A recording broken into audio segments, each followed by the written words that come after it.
राजीव का घर दुल्हन की तरह सजा हुआ था। रंग बिरंगे फूलों से बने हार, रंगीन बल्बों की सीरीज, बेहद आकर्षक मंडप और कानों को प्रिय लगे ऐसा लाजवाब संगीत चल रहा था।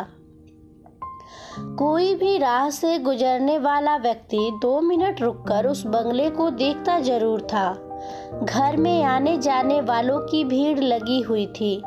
राजीव की मां दमयंती और उसके पिता रंजीत शादी की तैयारियों में अत्यंत ही व्यस्त होने के साथ ही साथ अपने मेहमानों का स्वागत भी कर रहे थे। दूसरी तरफ अनामिका, जिससे राजीव का गठबंधन होने वाला था, लाल जोड़े में सजी धजी मानो कोई अप्सरा ही हो इतनी सुंदर लग रही थी। उसे उसकी सारी सखी सहेलियां अपनी अपनी तरह से मशवरा दे रही थी और सभी बहुत ही खुश मस्ती के मूड में थी। अनामिका भी काफ़ी खुश थी और होने वाले पति के साथ अपनी भावी जिंदगी के सपने बुन रही थी। अनामिका की मां सुभद्रा अपनी बेटी के लिए काफ़ी परेशान थी। उन्हें उसके भविष्य की चिंता हो रही थी। ना जाने नए लोगों के बीच मेरी बेटी कैसे रहेगी, कितने नाजों से पाला है उसे, सबके साथ ससुराल में उसे पता नहीं क्या क्या सहना पड़ेगा। सुभद्रा का मन बार बार बेचैन हो रहा था। उसके मन में विचारों का एक तूफान चल रहा था। उससे रहा नहीं गया और सुभद्रा ने अनामिका को अपने कमरे में बुलाया और उसे समझाने लगी। अनामिका, देखो तुम एक नई जगह जा रही हो, पता नहीं सब लोग वहाँ कैसे होंगे। अपनी हर चीज का ख्याल रखना, अपने गहने अपने पास ही रखना, सास ससुर से दूरी बनाकर रखना, वरना अगले ही दिन से तुम्हें काम पर लगा देंगे। हाँ, सबसे महत्वपूर्ण बात, राजीव को अपने नियंत्रण में शुरू से ही रखने की कोशिश करना और धीरे धीरे उसे अपना अलग घर बनाने के लिए कहती रहना। शुरू से ही ऐसा माहौल बना देना कि राजीव को एहसास होने लगे कि तुम यहाँ खुश नहीं हो। उसकी माँ के साथ तुम्हारा निभ पाना मुश्किल है।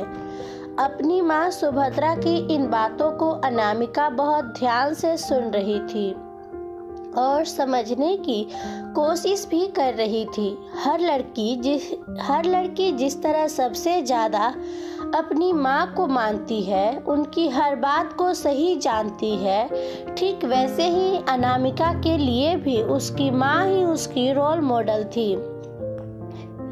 उनकी बातें आपस में हो ही रही थी कि बाहर काफ़ी जोर से शोर सुनाई दिया।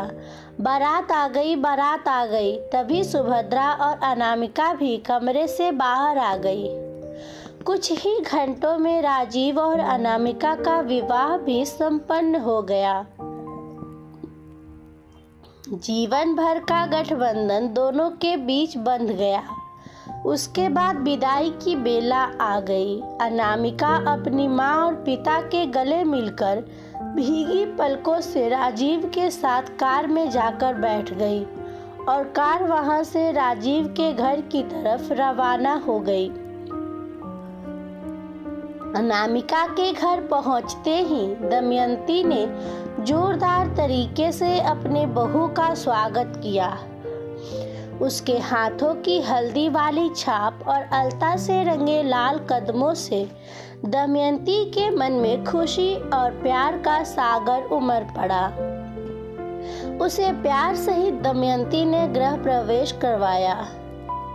भगवान से आशीर्वाद लेने के उपरांत घर के बड़े बुजुर्गों का आशीर्वाद लेने के लिए अनामिका से कहा।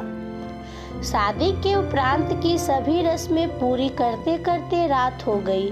राजीव की बहन और उसकी सखियों ने अनामिका को राजीव के कमरे में पहुंचाया और फिर राजीव और अनामिका हमेशा के लिए तन मन से एक हो गए।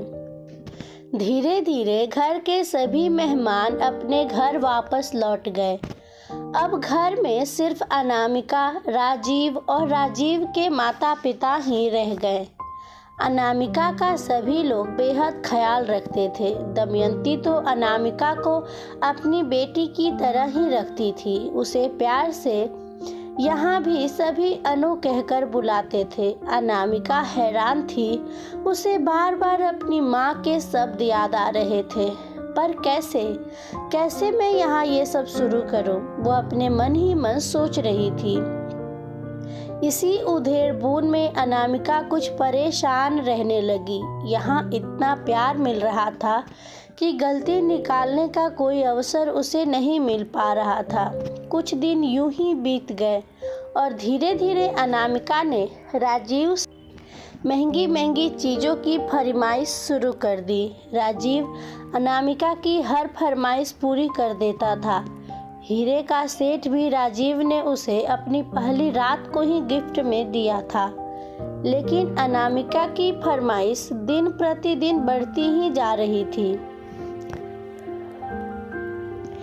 एक दिन अनु ने अपनी सास दमयंती से कहा, माँ जी, मुझे आपका सोने का वो हार, वो कंगन बहुत पसंद है। उसके इतना कहते ही दमयंती ने उसे कहा, अनु 2 मिनट रुको। फिर तुरंत ही दमयंती अपना सोने का सेट लेकर आ गई और अनामिका को देते हुए बोली, तुमने तो बेटा मेरी मुश्किल ही आसान कर दी। मैं कब से सोच रही थी कि तुम्हें क्या दूं। ये लो, अभी शादी के वक्त ही लिया है। एक बार फिर अनामिका दंग रह गई। उसे बिल्कुल उम्मीद नहीं थी कि उसके मांगते ही दमयंती उसे इतना कीमती तोहफा दे देगी। कोई बड़ा कारण न मिलने के बावजूद भी अब अनामिका ने राजीव से बोलना शुरू कर दिया। राजीव, तुम्हें नहीं लगता कि हमें भी अपने लिए एक घर ले लेना चाहिए? उसकी बात सुनकर राजीव चौंक गया। ये क्या कह रही हो अनु? इतना घटिया ख्याल तुम्हारे दिमाग में आया ही कैसे? यहाँ क्या तकलीफ है तुम्हें? सब कितना प्यार करते हैं तुम्हें। मैं सोच भी नहीं सकता था कि तुम्हारे दिमाग में ऐसा भी कुछ आ सकता है। राजीव की बात सुनकर अनामिका उससे नाराज हो गई और 2-3 दिनों तक उसने राजीव से बात नहीं की। लेकिन राजीव ने इस बात के लिए उसे बिल्कुल भी नहीं मनाया। अब अनामिका ने दमयंती के साथ भी गुस्सा दिखाना, बात न करना सब शुरू कर दिया। दमयंती भी अनामिका का बदला हुआ रूप देख रही थी और सोच रही थी कि ऐसा तो कुछ भी नहीं हुआ, फिर अनामिका ऐसा व्यवहार क्यों कर रही है? शायद राजीव के साथ कुछ खटपट हो गई होगी। 1-2 दिन में सब ठीक हो जाएगा, ऐसा सोचकर दमयंती ने उस बात को ज्यादा गंभीरता से नहीं लिया। अनामिका के पास लगभग हर रोज ही उसकी माँ का फोन आता था और काफी देर तक उनकी बातचीत भी होती थी। अपनी माँ की सिखाई बातों में मेरा ही तो फायदा है, अनामिका हमेशा यही सोचती थी। मेरी माँ जो भी कर रही है मेरे लिए ही तो कर रही है। फिर एक दिन अनामिका ने बिना किसी से पूछे, बिना बोले ही अपना सूटकेस तैयार कर लिया। राजीव ने ऑफिस से आकर देखा तो पूछ बैठा, अनु ये सब क्या है? घर की बहुत याद आ रही है क्या? मुझे कहती मैं तुम्हें छोड़ कर आता, 2-4 दिनों के लिए चली जाओ, फिर मैं लेने आ जाऊंगा।